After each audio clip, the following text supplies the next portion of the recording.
biggest challenge is knowing what not to use. And obviously budget plays into that. I mean, not everyone's going to say, bring it on. I have an open check. And also too, figuring out which devices that there's crossover, which ones have best efficacy. So how to actually combine and what to combine. They're really receptive to you explaining to them why each product works and what you're going to do to each area of it. And that kind of gives just kind of that nice holistic result. Because at the end of the day, we're not really trying to change what our patients look like for the most part. We're just trying to refine and beautify what they already have and give them that look that they feel refreshed with. We looked at patients who were Sculptra only, soft wave only, and then they got the combination. Then we looked at the order in which they had them. And the best results came from the Sculptra followed by soft wave 6 weeks later. They were the happiest and they saw the best results.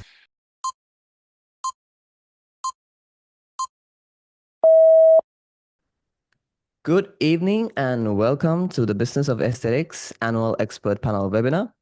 This empowering discussion is designed to help you navigate challenges, leverage opportunities, and build a thriving career in aesthetics. Thank you for joining us, and a huge thanks to our panel of renowned industry leaders for being here. Tonight, we'll be sharing actionable strategies, best practices, and valuable insights to tackle the unique challenges aesthetic professionals face today. Let's also give a warm welcome to our panelists, Hayley Wood, Dr. Gregory Buford, and Shelley Clayton. It's truly great to have all of you with us tonight. Thank you for taking the time to share your wisdom and experience. You're welcome. Thanks for having us. Thanks for having us. Hopefully you guys are going to learn a lot. I'm today. Today, with our Business of Aesthetics expert panel, we'll be discussing advanced combination therapies, what's working in 2025. In today's expert panel discussion, we will explore the innovative treatment combinations in 2025, synergistic stacking for optimized outcomes, personalization through AI and diagnostic advancements, and finally, addressing implementation and patient communication challenges. This is a live event, so please engage with your peers, ask questions, and share your reactions. We are confident you'll leave tonight equipped with actionable strategies you can implement immediately. Before we dive in, let me ask you a quick question. When potential patients search online for treatments you offer, does your practice actually show up, or are they finding your competitors? This is a major challenge for many aesthetic practice owners. You might offer amazing services, but if you're not visible online, you're missing out on a steady stream of new patients. So the good news is there is always a solution. With the right digital marketing strategy, including local SEO, targeted ads, and funnel-based content marketing, you can not only attract more inquiries, but convert them into patients walking through your door. Stick around until the end of tonight's webinar. We have something special for you. And yeah, so this could basically help you take your practice's online presence to the next level. Now let's get started by introducing our experts tonight. Please welcome Hayley Wood, a nationally recognized women's health nurse practitioner and founder of the Look Aesthetics in Franklin, Tennessee. With nearly 2 decades of experience in aesthetic medicine, Hayley has trained over 5,000 providers nationwide and built a thriving multi-million-dollar practice. She's a national speaker for Revance and a leading expert in Daxify and RHA fillers. She's also the creator of the Daxi Done Right training course and co-author of the CANS study guide. Her leadership has earned her national awards, including Real Self Top 25 Most Loved Injectors and Vogue's 2024 Nashville Women of Influence. Welcome, Hayley. It's great to have you join us tonight. Yeah, thanks for having me. I'm looking forward to it. And next, let's welcome Dr. Buford, a board-certified plastic surgeon and nationally recognized expert in non-surgical facial aesthetics. Dr. Buford is the founder of the Core Aesthetics Training Institute and the Core Mastery Summit, both focused on advancing education and entrepreneurship in aesthetic medicine. He's a trusted advisor to top biotech and aesthetic companies and is often featured in major media for his insight and leadership. He's also the author of 3 acclaimed books and holds advanced training in cosmetic surgery and anti-aging medicine and business strategy. Welcome, Dr. Buford. It's great to have you join us tonight. Thank you. I'm honored to be here. And finally, please welcome Shelley Clayton, the owner and lead aesthetic nurse practitioner at Ageless 360 Aesthetics. With more than a decade of experience in medical aesthetics, Shelley blends clinical expertise with a passion for helping people feel confident in their own skin. Her specialties include injectables, skin regeneration, and regenerative treatments, always with a focus on natural, balanced results. Shelley is known for her warm, patient-first approach and dedication to education. Through Ageless 360 Aesthetics, she empowers clients to embrace their beauty with cutting-edge care in supportive, welcoming space. Welcome, Shelley. It is great to have you with us tonight. Thank you. Wow. We actually have a great lineup tonight, and I'm truly appreciative of each of you taking your time to be here. On your screen, just give me a second.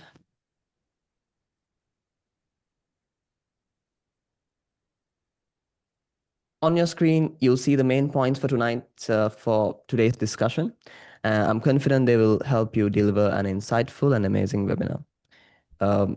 We also have some excellent questions prepared, and I'm excited to dig into them with you. As mentioned earlier, feel free to engage with us through the chat, whether it's a happy face, a heart reaction, a thumbs up, or a comment. We love seeing your participation. Any questions you submit, I'll do my best to bring into the live discussion. If not, rest assured, one of our podcast managers will get you those questions answered and follow up with you afterwards. And a quick reminder that if you stick around until the end of the webinar, we have something cool, a little surprise for you. With that said, I'm going to stop sharing my screen, and I'm going to start with Haley. So all right, so we'll be kicking off things with a look at advanced combination treatments. So Haley, you trained over 5,000 injectors nationwide. How do you approach combining treatments like biostimulatory agents, PRF, or PRP, and energy-based devices for optimal skin regeneration? And what protocols or sequencing tips do you recommend? Yeah. Well, I think Sculptra's having its moment for sure. It started a couple of years ago. I mean, we used it a long time ago, but then it had its research a few years ago. And so what we have seen our greatest effect, if I look over the last 12 months, we purchased a soft wave. And I'm not big, like we had a Morpheus 8, and I was really hesitant to buy into soft wave, but we did. And we have had tremendous results on face and body from a non-surgical point of view. Of course, I mean, it's not going to give you a facelift result by any means, but when we combine the biostim agent like Sculptra and we combine it with soft wave, that's where we've seen the best combination treatment. So we looked at patients who were Sculptra only, soft wave only, and then they got the combination. Then we looked at the order in which they had them. And the best results came from the Sculptra followed by soft wave 6 weeks later. They were the happiest and they saw the best results. I mean, you go from that all the way down to something as simple as a toxin followed by microneedling 3 weeks later. And that's a simple stack too that's really gotten really good results, especially when you add or do an add-on a PDGF with your microneedling or exosomes or something like that. So that's where we've seen some great great stacks with the latest technology we have in the practice. Thank you, Haley. Yeah, I think that's a great start and a helpful guide for clinicians managing complex treatment plans. So let's zoom out for a broader view on combining surgical and non-surgical strategies. So, Dr. Buford, you've been a pioneer in combining surgical precision with non-surgical solutions. How do you see combination therapies evolving to bridge the gap between surgical and non-surgical outcomes? I mean, that's a great question. We could talk probably for hours on that topic right there. I'm going to echo what Haley was saying because there was a common thread throughout her insights, and that's regenerative medicine. Really, I'm old. I'm probably the oldest guy in the panel here. You remember all you young guys. I remember when we were injecting for lines and wrinkles. We're believe it or not, this is historical. We were using collagen a long time ago. Yep. And honestly, I mean, hate to say it, I love monkeys, but we were a bunch of dumb monkeys. We really were. Mhm. I mean, we were just squirt, squirt, squirt. Let's fill up the lines and wrinkles without a lot of thought. I mean, it was very mechanistic and it was very reactionary. To what Haley just said, completely agree 100%. What's really exciting for me, I mean, and I'm the surgeon in the group, so I like to cut things, but I'm also too, a long time ago I realized that, the old thing, to cut is to cure, is not necessarily true. It's not necessarily Mhm. true. It was true 20, 30 years ago, but I think right now to be a plastic surgeon in this field, and I work with so many other people that are not surgeons, that are wonderful injectors, wonderful skincare specialists. We learn from each other, and what we're learning is there is no one single modality. And I think the theme when you guys ask, what would I like to speak on, this one just resonates with me because combinative therapy right now. I mean, if you're not doing combination therapy, close up shop, go home, and get into another business Mhm. because you're literally, I mean, you're a dinosaur. Right now is an exciting thing. Haley, you mentioned, PDGF, Ariessence. You mentioned, RF microneedling. We do a lot of these things in combination with surgical treatment. So, for example, um, our tummy tuck patients, when we do a tummy tuck, long story short, I'm doing liposuction. I'm doing, combining that with skin tight with like Renuvion. And then I'm trying to improve the skin overall. But it's kind of like doing a facelift. I don't do facelifts, but it's a similar approach in the sense that you can't just pull the skin tight. Okay. You can't Mhm. just pull the skin tight. You've got to think about what about the skin that's left. All right. So, same thing on a facelift. If you pull damaged skin tight, it's now tighter damaged skin, right? I mean, Mhm. that's not sexy ever, right? So using things like Sculptra, I absolutely love Sculptra. In fact, I've used it, for probably 18 plus years. It's really made a resurgence, as you mentioned, Haley. And I agree with you. And what's interesting now is, we've learned because of the recent study by Galderma showing the stimulation of four solid gene or four target genes, that this Sculptra effect on the overlying skin is not just voodoo. It's not anecdotal. It actually really happens. Mhm. So we're using that all over the body, So what I'm doing going back to the tummy tucks is patients that still have stretch marks. I'm going after those, with non-surgical therapy because you can cut out stretch marks, but you've obviously got to leave some skin behind. And so the skin that you leave behind, you can use growth factors. You can use there's a new technology out by a group called Acorn. Acorn makes a secretome that, I mean, it is absolutely groundbreaking. I actually had it done for my hair because I'm a hair transplant patient. I do it in my office, but I'm also a patient. But I think, going back to the central theme though, surgeons have really learned a lot from our non-surgical colleagues. What we've learned is that what we do is not perfect. What our non-surgical colleagues do is not perfect. But blending those approaches together, you create synergy. And I hate that term synergy, but for lack of a better term, I mean, you're really creating a result that is really, it's really exciting. And I know I sound very passionate because I am. When I go to these meetings and and I see that people are combining a bunch of different things. In the past, it was called upselling, and it was kind of frowned upon because people would say, well, you're trying to get them to do skincare and toxin and filler because you're just upselling, you're making more money. What I would say is, no, I'm not. You never approach one problem with a single solution. You approach it from multiple different venues, different aspects, different modalities, because there really is a combinative effect when we do that. So it's exciting times. I'm sure Shelly, you're gonna talk about some of the specific things that you use, but I think that the aesthetic field right now, both for practitioners as well as for patients, is an exciting time because I've been around long enough to remember a lot of these devices, which I will not name, that sit in the energy-based device graveyard. That's the room down the hall that we all have. That, I mean, that simply don't work. Some of the lotions and potions that simply don't work.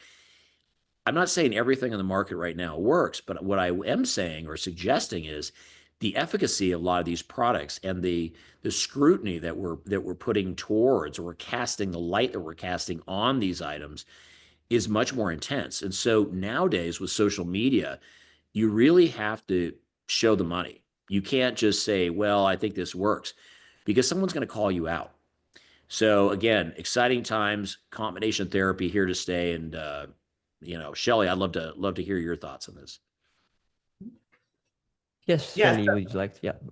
Yeah, so I was like exactly what you said. We're seeing a lot of that social media, those before and afters that are phenomenal. And that's not something we can get with an a la carte 20 units of Botox and a syringe of filler. So I think setting that outcome with the patient, like you're saying, is very important, and kind of showing them the multimodalities that you can use to get to that outcome. Because obviously, like I said, I think the days of a la carte, just walk in and get my units, are gone. I think patients want that outcome of whether it's texture, whether it's lifting, whether it's, just facial balancing, any of that kind of thing, whatever it is that they're seeing that's trending. I think that's what's kind of getting more and more popular. And so I tell my patients, kind of feeding into your question that you had for me, Lester, is how do we deliver sustainable and balanced outcomes? I think that we do sell outcome-based procedures. Patients don't really need to come in and direct us what we're going to give them. They don't need to come in and say, I want 2 syringes of this because that's what my last lady gave to me. I think it's really important that we address each patient, each level of their skin, what we can do biostimulatory, what we can do for static wrinkles, what we can do for dynamic wrinkles, what we can do for volume loss. I think it's very important to kind of go over each step. It's kind of like you were saying, we don't just hit a problem with one thing. When you have, house problems and things like that, you don't call in a plumber to fix your electricity, to fix your plumbing, to fix your concrete, all of that. You have different specialties. So I think that using each one of the things that each of our modalities is good at, combined together, can just make a phenomenal result. And it can support the structure of the skin while also kind of fixing, band-aiding those topical things that our patients are concerned about. Lester, can I add something before we move? Yes. One thing in this industry, and again, looking at this for, from a lens of over 25 years, is also too, we were very myopic back then. We were very, what I like to refer to as siloed. So in other words, the LA people were doing what the LA people did. The Nashville were doing what they were doing. Miami were doing what they're doing, but even more than that, stuff outside the country, we didn't know what was going on. What I love now, I'll tell you, one of the areas that I really pay attention to is South Korea, because if you look at K beauty and so forth, I mean, a lot of our top concepts are coming from South Korea. I mean, and no offense to the EU or to other areas, South America or anything like that, but I think with the talking a little bit about social media, it's such a robust, dynamic, international conversation. And I think that's great. And there's also been a lot more rising popularity of some of the MCAS meetings, for a variety of reasons. We're communicating with other providers that are so different than us, which is awesome, because it's doing is it's challenging how we think, how we approach our patients. And ultimately, that's what really drives the engine of creativity. It's curiosity. And that's what's going to take us to a whole different level and continue to expand this marketplace.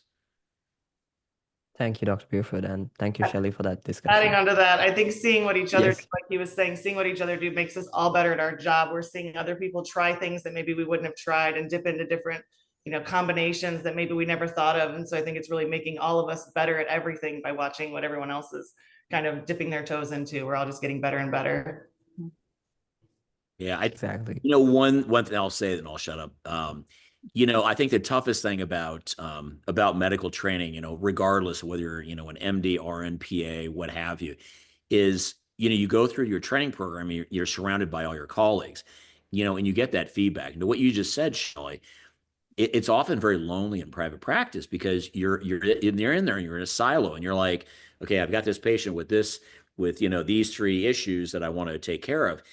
Let's see, I've always done it this way and so forth. And now with social media, with more conversation, whether it's sharing on Patreon or what have you, now we're looking at going, oh, okay, yeah, this person actually approached it from this angle. I never even thought about that. And it's really cool because the more that we dialogue, someone asked me one time, this goofy, one of my patients' goofy boyfriends asked me when I was a lot younger, he looked at me and he said, Doc, when are you going to finish your training?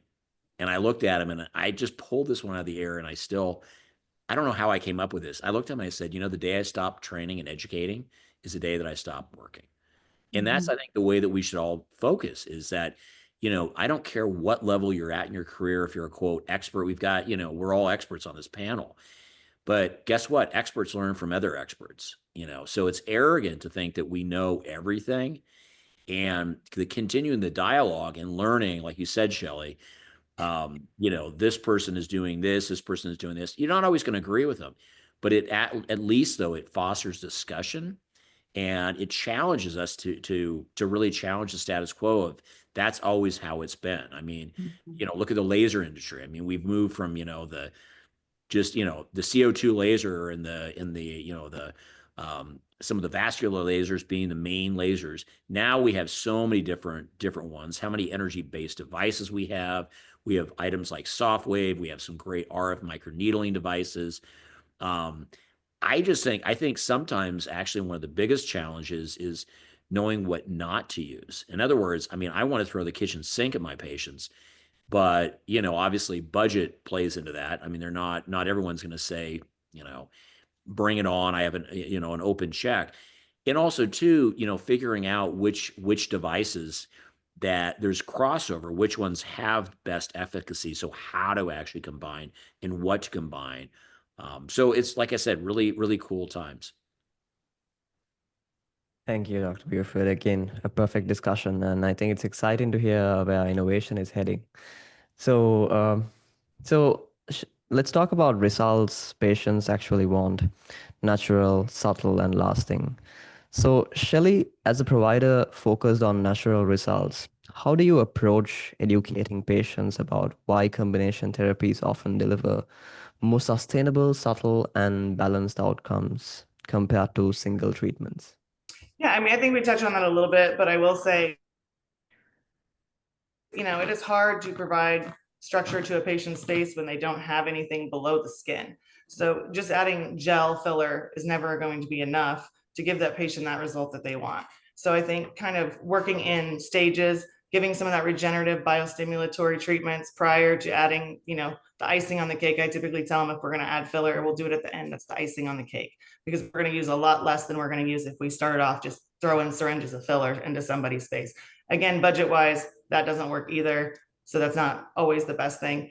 And then another thing is, using some of the equipment that we buy. We are all kind of excited by the new things that come out, and of course we purchase them. And so we do want to use those on our patients and, kind of break them into that side of it as well. So I think there is some really amazing benefits from, like you said, all the technology that we have, and putting those all together in a package is kind of how I feel like it's easier to convince your patient to try all these modalities. Whereas if you went in and charged them for each individual service and try to book one individual appointment for them, that makes it more difficult. Or you can say, okay, this is our, golden ratio package. This is our facial balancing package. We're going to do this, this, this, and this. And we're going to do this over the process of 12, 16 weeks. These are going to be the times that you come in. These are the things that we're going to do. And I think they're really receptive. They don't really know necessarily what they want. So I think they're really receptive to you explaining to them why each product works and what you're going to do to each area of it. And that kind of gives just kind of that nice holistic result. Because at the end of the day, we're not really trying to change what our patients look like for the most part. We're just trying to refine and beautify what they already have and give them that look that they feel refreshed with. Thank you, Shelley. Yeah, some great actionable strategies and great insight. So with so much new tech entering the field, personalization matters more than ever. So, Haley, with so many new technologies and AI-driven tools emerging, how do you personalize treatment plans while balancing patient expectations, safety, and realistic outcomes? Well, what Shelley said about packages. I've never had packages work for me. And the reason why is because, we do common things, but I just kind of pick what a patient needs. Because if a patient comes in, and we've been in this field for so long, when we talk about ultra-clear and ablative and erbium and then throw in some toxin and filler, they get overwhelmed for the most part. So what we have done is, I think that's where the consultation and the trust is such an important part of this, that I just kind of get a pulse of where they are. If they're brand new and they've never done anything in aesthetics, we'll start from what their fears are, what they want to accomplish, and build something really simple. And then we do a calendar for them. We created these calendars on Canva. On one side, it talks about the services that we offer, and I'll circle it with a quote. And on the other side, it's got the 12 months on it. And with a toxin, we know they're going to come in there. Let's say it's July, November, and March, like every 4 months or so. We put that on the calendar. And then we'll follow it up with, let's say, a soft wave. They can do that in the summertime. So we'll put that in the summer months. And then getting a pulse on where they want and what they want to fix, we'll do an ultra clear or an ablative laser come winter.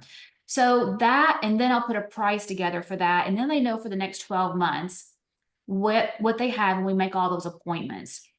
And then we make a note of it in a chart so that we're all on the same page as providers as what's coming up next. That to me has been the simplest and the easiest way to keep the whole team. We have 11 people in our practice, so keep the whole team on. Like the patient called, they want to make the next appointment. Now we know what's in the next sequence of things to do. So that has been really helpful. So all new patients, usually at the beginning of the year when they're a new patient, they'll get the calendar, they'll take it home, and then that's what they use, and that's what we use as a reference.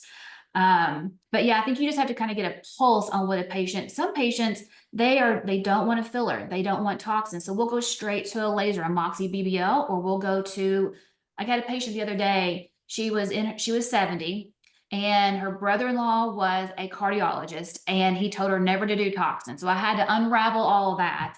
And at the end of the day, she's like, I don't want a facelift. And I said, well, let's just get your skin super healthy. Let's clear up the dyschromia, and let's just do an ultra clear ablative laser. So I said, come back in October. We'll start your skincare conditioning. She's like, this is the best thing ever. She goes, I thought I was going to have to come in and get toxin. And I'm like, no, because like we've talked about, 20 years ago, we had collagen, Restylane hadn't come out yet. We had collagen, we had laser hair removal, and dermabrasion. Those are the only things that we really had to, we had a few more modalities, some chemical peels, Jesners, things like that, but not the modalities that we have today. They get overwhelmed. So I try to make it as simple as possible for the patient and make sure we're giving them what they actually came in for. Thank you, Haley. Yeah, I think it's that kind of patient-first thinking is key in a fast-changing landscape. Mm-hmm. So let's explore the regenerative side of aesthetics. So Dr. Buford, with the growing focus on regenerative medicine in aesthetics, how are you incorporating biostimulatory agents like Sculptra or PRF into your treatment protocols for long-term skin health and regeneration?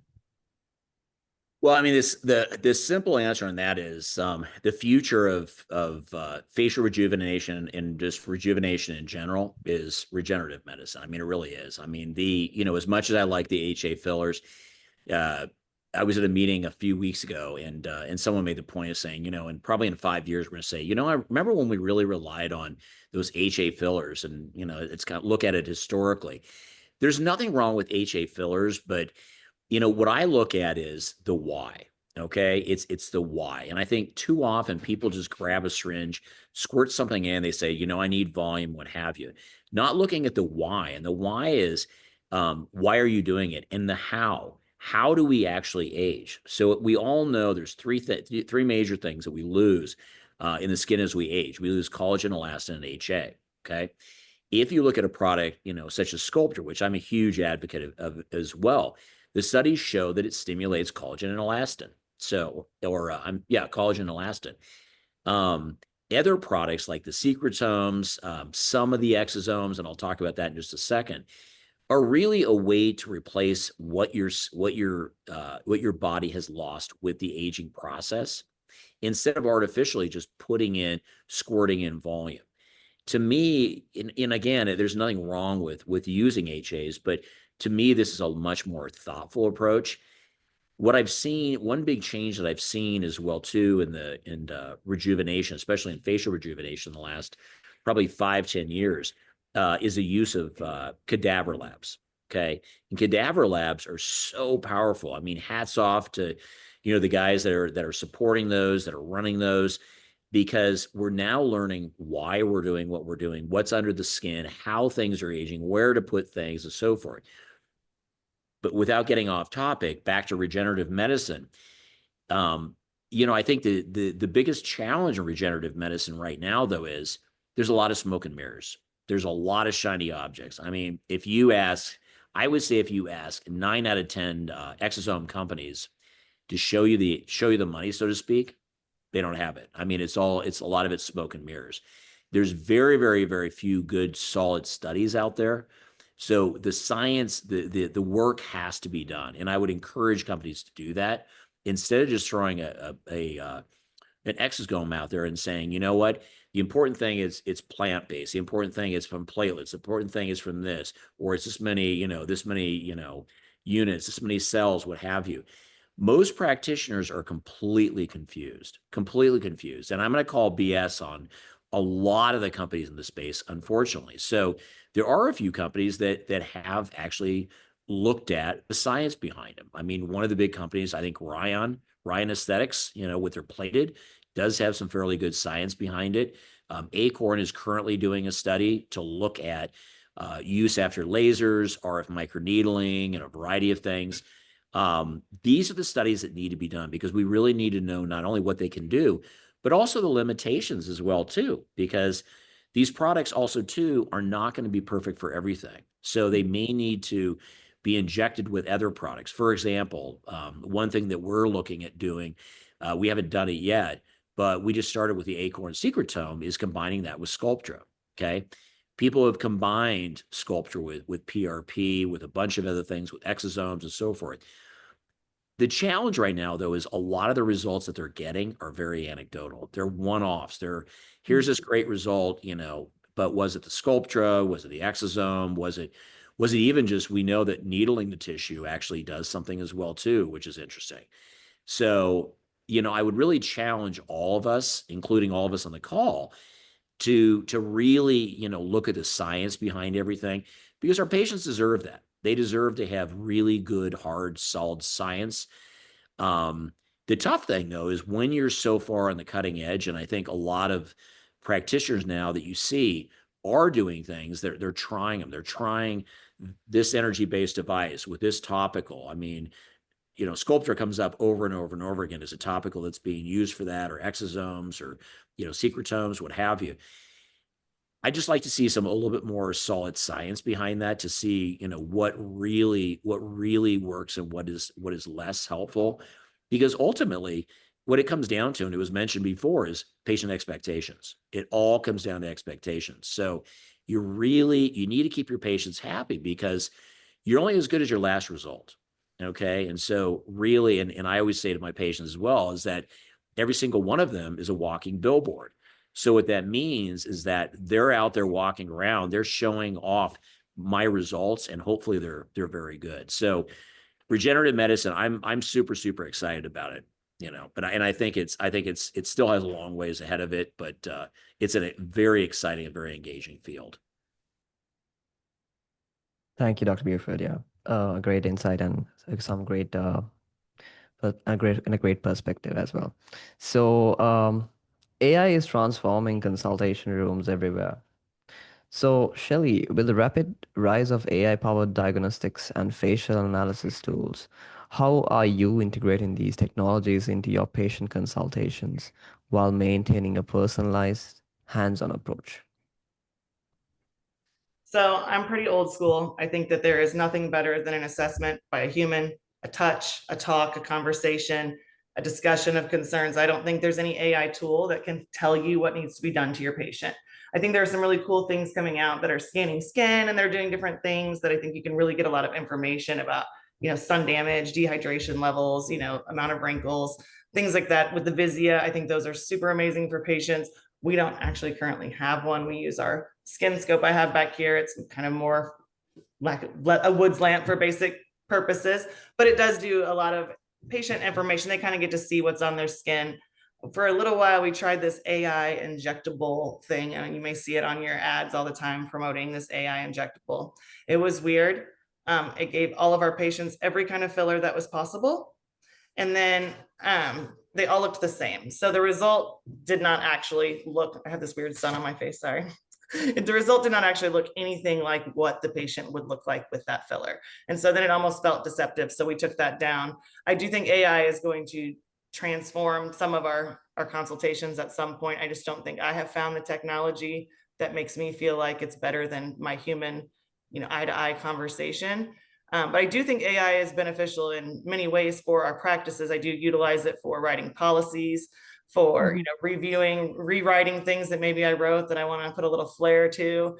I do think it's great for writing captions for your social media, for finding keywords. There's a lot of great uses for the AI and, chat GPT and things of that nature, but I haven't really found a way to use it with my patients that makes me feel confident that they're getting something better than they are already getting. Mm-hmm. Thank you, Shelley.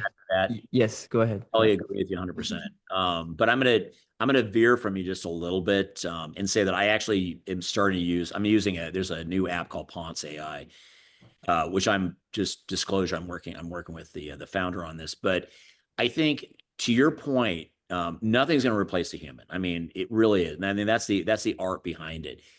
But I think that what AI can do though is it can point out your blind spots. It can actually make recommendations. You're like, oh, I didn't even think about that. It's the same thing because I was an English major, so I mean, I should be writing all my own stuff. When I write anything, whether it's for a speech or what have you, I actually run it through AI because what I want to do is I want to see how AI kind of rewrites it, maybe has a little bit different tone. And it's really interesting because it's kind of like having a coach, and that's the way I see AI. I mean, if someone's saying, you know what, I'm going to start a med spa. I mean, and honestly, I could totally see this happening. You've got someone that's a business person. I mean, we all know the people that the business people, no offense. I work with a lot of them that decide I'm going to start a med spa. I don't know anything about this. I'm going to start a med spa. And so they hire a bunch of people underneath them. And then now they're going to decide that they're not going to hire great practitioners. They're just going to use AI to make all the decisions. They're going to fail miserably. I mean, they really are because to your point, Shelley, everyone's going to look the same. I mean, so it's really, I think what AI is going to do, I don't think it's necessarily going to replace us. I think it's going to make us better at what we do. I think it's going to point out some of the things that maybe we didn't think of or we didn't even know. And also too, AI, I'm kind of thinking out of the box here. If we're looking at a facial assessment, maybe AI points out a technology that we didn't even know about. You know what I'm saying? I mean, it could be something that, hey, by the way, I mentioned about South Korea. By the way, over there, they're doing, this, and you're like, wow, maybe I need to look into that. So I think AI can actually kind of keep us on our toes, while maintaining the human aspect of it. So I'm excited about it. But I think anyone watching this that is saying, you know what, I'm going to use Chat GPT now to analyze all my patients. Good luck. I mean, you're going to end up with the same results. And the reality is, we all want to look a little bit different. And I think we're getting back to more of a natural look, and people want to look like themselves. So I would encourage people use AI as a help, but not a crutch. Use it as an augmentation of what you already do. There was the comment, I think Haley, you made it about the calendar. Totally agree, 100% on that. And comment in terms of like putting together the packages and so forth. Let me just tell you, I'm so refreshed that you said you had trouble with the packages because I've been sitting here with my team for I don't know how long saying, we've got to put together these packages. We've got to put together these packages. But the reality is, I think what I'm thinking now, and I think you nailed it, is the reason I had so much trouble putting together is it's not one size fits all. It's the old thing, if you have a hammer, everything looks like a nail. So I think the challenge of the packages, I mean, you can have a bucket of things you're going to do for like redness, for wrinkles, for increased luminosity, what have you. But the reality is that, we kind of, even though our technology is improving logarithmically, it really is. I think we still harken back to some of the old principles of just, I think, Shelley, you mentioned this, is looking at the patient. The stupid thing of just actually paying attention, seeing, and also asking the patient, what bothers you? I mean, that's I learned to do that. I mean, as a surgeon, a lot of us are like, we like to tell people what they need and so forth. But oftentimes what bothers them or what bothers you isn't what bothers them. So anyway. Thank you, Dr. Gifford. Using AI, I mean, going back to the AI and how we use it in the practice, we definitely use it for like our captions, like Shelley said. But recently there was an influencer and she's in the functional health space and she did this and I follow her for GLPs. I think she's great, but she put a story out on Botox going to the blood-brain barrier. And I was like, what, where, like, so I did the chat GPT. I'm like, tell me about the model. It was a 3D model that was used.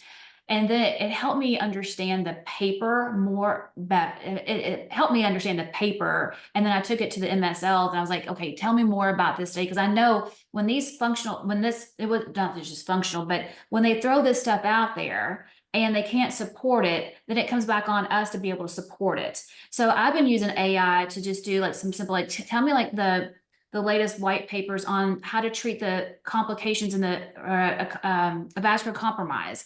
I mean, that's what I think Dr. Buford's saying is that these AI tools may throw something your way. They're like, oh, I didn't know they were using carboxytherapy for maybe that. Or, things that you don't know, you can't go to all the conferences. I think that's where we can use this and create like updated policies that Shelley said. And then I also use it for when someone comes in, like the X3 say, they came in with their hair gummies and then we have Nutrafol. Like I asked ChatGPT, like compare the active ingredients and based on those studies, who had the best results. And it's so easy for me to make a decision. Now, I'm not saying that I don't need my human eyes on the studies, but it's a real quick, like, okay, do I need to put more time into this and look into this? Or is this a quick, like, this is probably not going to be a great product in our practice? So that's how we're using it. Thank you, Haley. I'm gonna echo on that one because it's amazing how you can really cheat now and actually go through and Yeah. not ChatGPT. There's another one. I can't remember the name of it, but it was brought to my attention. I think it's called Scholarly. And so fact check me on that one. But you can actually go through and say, I'd like the top 5 scholarly articles written on XYZ. And so instead of having to go through, my God, I remember going through the card catalog at at the library. This is a really old thing. I know. Nowadays, I mean, you can search it and it'll analyze, it'll pull all the papers together, it'll tell you what came out of it, it'll tell you what people think and so forth. And I think what it does is, honestly, it saves us time. And, you rely on it 100%. But the reality is, 20 years ago, the amount of the knowledge base was vastly different than the knowledge base now. I mean, it's and the access to it. the access to it. Yeah. And it's, I mentioned the term logarithmic. It really, if you talk to most futurists now about the growth of technology, in the past, I mean, civilizations grow in a linear phase, okay, until they reach a certain inflection point, and then they become logarithmic. We're at a logarithmic phase right now. I mean, we really are. And what is happening now is absolutely breathtaking. And so applying it to aesthetic medicine, which, I think in the past was looked at as kind of a silly little, pursuit. People were like, oh, really? You're going to take away lines and wrinkles? Yeah, whatever. Now it's taken seriously because we're taking it seriously and using something like AI to deep dive and to find, articles from all over the world, not just from our friends and not just from our journal clubs or what have you, but from all over the world. I think hopefully that'll actually allow us to become much better practitioners and create allow people to take aesthetic medicine even more seriously. I love all these Thank ideas. you. I'm writing them down as you guys are coming up with them. These are great. Well, I learned this. My son's at college and he's like, Mom, I need help with this paper. And I'm like, okay, let's get ChatGPT. So I've learned it from him through college. I love it. These are great ideas. Yeah, great discussion. So yeah, let's talk about team behind the treatments. The team behind the treatments. So Haley, for practices looking into introduce more advanced combination therapies, what are the biggest challenges you see in team training and patient education, and how do you overcome them? Yeah, I mean, I go back and think about, when we launched Daxi and you got to have a champion on your team, someone who is going to try it, who's going to get the models, who's going to look through it, present to you the before and the afters. and then be, you know, that enthusiast behind it. And that it takes someone like that in your practice. And then you got to go from the front of the office to the back of the office as far as like your communication with the front desk, knowing what their script should be when they answer a question. I mean, with so much out now on Instagram, we meet every week. It's not just an Instagram, it's just like we talked about access to knowledge. We have patients calling, like, are you offering PDGF? Are you offering this? And are you doing snail? Are you doing polynucleotides? Like, you just have to stay on top of it. And so when we bring something new into the practice, we don't put it out on the website yet. We do a really slow launch. And we take about 10 patients or so. We do demos with it. We look at our before and afters. And before we launch it, I want to have a good like catalog of before and afters, how we're going to talk about it. And then we always have a plan in place on how to answer the phones, how long to take the time for the scheduling of the appointment, what are we charging for it? And the simple script, like the front desk people are answering, all the way back to like the clinical script that the NPs are answering for the patient. And then how the estheticians are going to talk about it to their patients sitting in the office. Because what I don't like is to have 5 different ways to use something that one practitioner is using it this way and another is using it this way. Like, I like to have a cohesive approach so that when a patient comes in, if she's treating acne, we go this route. When we're treating tear troughs, we go this route. And so that, I mean, it's just communication, but we try to usually have one person, like one clinical lead, taking that on. Thank you, Haley. Yeah, I think it's that behind the scenes prep really makes a difference in patient outcomes. Mm-hmm. Yes. So yeah, so new devices and tools are exciting, but safety comes first. So Dr. Buford, as someone who trains providers worldwide, how do you advise practitioners to evaluate and adapt to new technologies, whether it's energy-based devices or AI-driven tools, while ensuring safe and ethical practice? Lester, you just asked me because my internet, sorry, is going in and out. So if you could, All if right. you Oh, could, yeah, sure. So, as someone who trains providers worldwide, how do you advise practitioners to evaluate and adapt new technologies, whether it's energy-based devices or AI-driven tools, while ensuring safe and ethical practice? Um, I think the first thing that I tell everybody is keep in mind everything is a shiny object.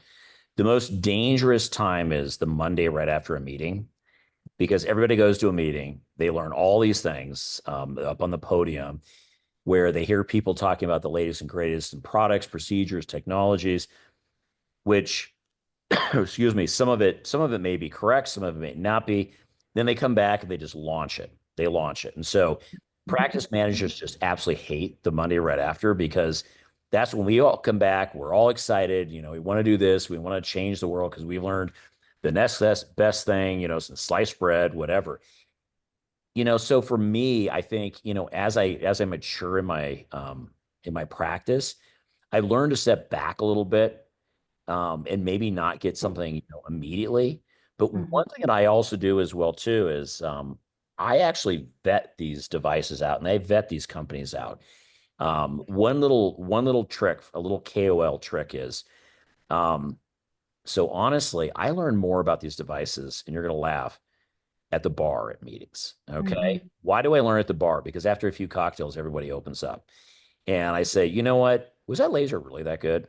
They're like, yeah, it was, whatever. And you're like, okay, you're full of it. I don't, not that people are lying up on there, but the other thing I do is when I'm away from meetings, and I encourage people to do this, is form a network. Okay. You all have colleagues that call them.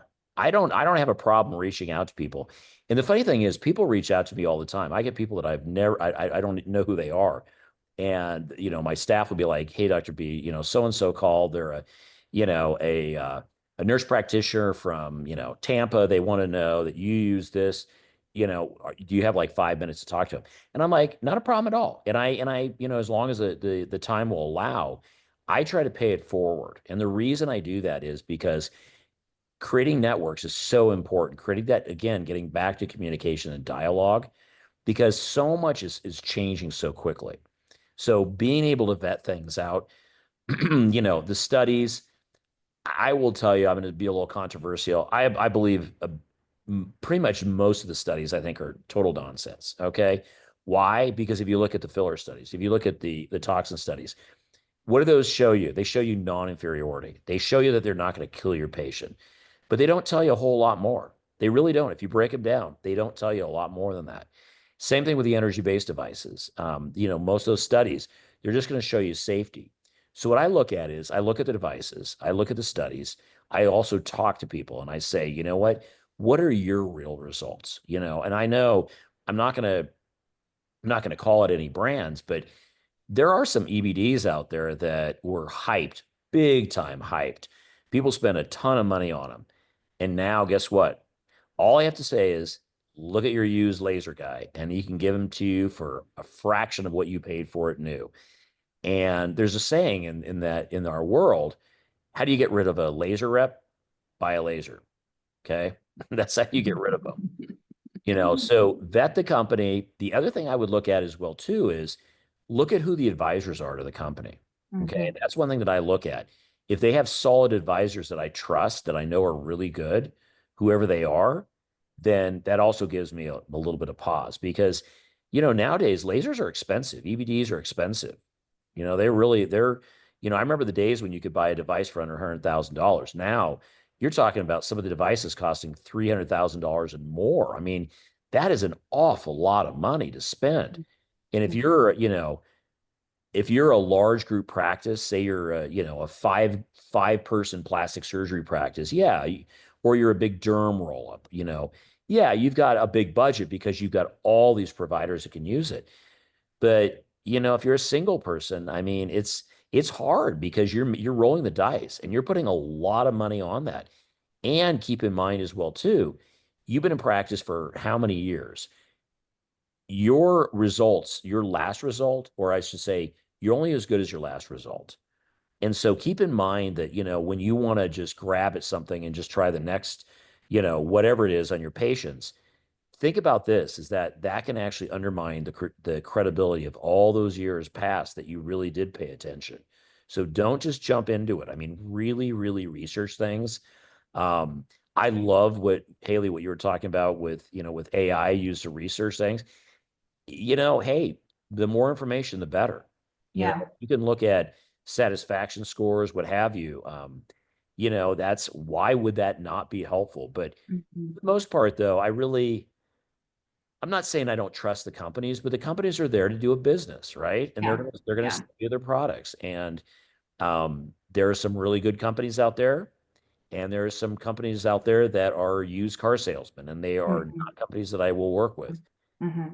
So just buyer beware and really, really, keep your eyes open and really pay attention to the science behind it. Ask, when I'm going to buy a device, I generally one of the first questions I ask is, I'd like to talk to three of the people that you've sold it to recently that have had it maybe for at least, a couple months. They've had time to actually get Yeah. patients and, see results and so forth. But I want to talk to those people. It's the Or same. just go get it done. Just go somewhere and have it done. That's what we'll do. Can I tell you, Haley, I love that. In fact, actually, in my office, before I got our RF microneedling, I had a treatment. Okay. Hmm. Before I got we have a Cyton device. We have the M-Jewel. Before, I'd worked with Cyton for years, but I hadn't had these treatments. I had it done. I Yeah. agree with you 100%. That also, too, lends credibility to your patients because then you can say, you know what? They'll say, well, you have a new technology in there. Why'd you bring it on? You're like, well, actually, I had it done. Oh, really? Hmm. And take it another step further as well too. Make sure that you videotape you getting the procedure done. Show that on your social media. Okay. Show that on your social media because people love that. They're like, wow, you do it too? Yeah. Hmm. Why not? It's in my office. I mean, I want to look youthful as well. But I agree 100%. It's the proof is in the pudding. And so many of these things look great. And, the companies all have these fantastic pictures and banners and all that kind of stuff. that really doesn't sit well with me when I've just spent $200,000 on a device and I realize 6 months later that it's really not as efficacious as it was touted to be. Yeah, I agree. Thank you, Dr. B, for the excellent advice there. Let's shift to patient communication. So to wrap us up, Shelley, patient education around downtime, risks, and expectations can be challenging when combining multiple modalities.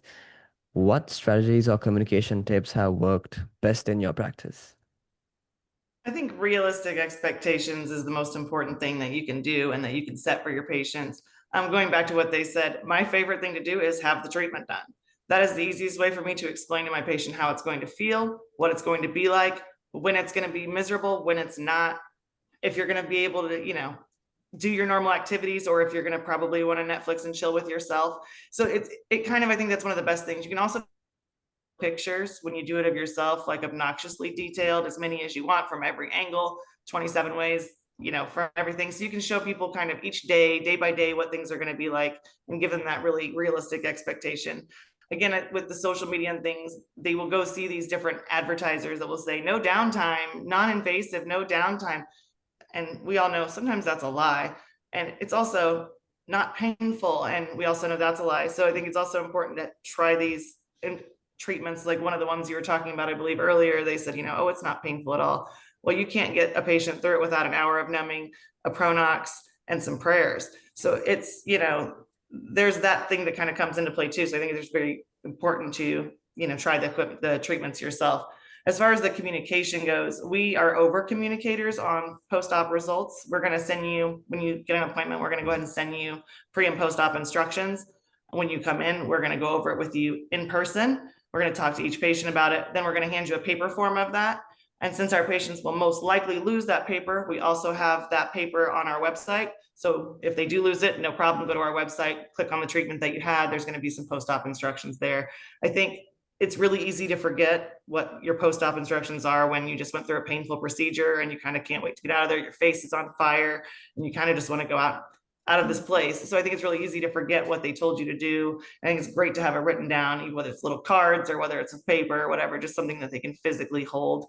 We do a little bit of aftercare with our patients too. We'll send them home with whatever cleanser we want them to use, because even if you tell them use a gentle cleanser, they'll go home and find something awful and put it on their face. So we'll send them with a gentle cleanser for 2 or 3 days, or whatever we want them to actually use with that little kit with their instructions, just so they know what they're supposed to do. And we go over each thing kind of repeatedly with them. Thank you, Shelley. Yeah, I think it's clear communication can be just as powerful as the treatment itself. So so I think I was just looking at the time, and time was flying tonight, and it was a great discussion. Let me get my screen shared.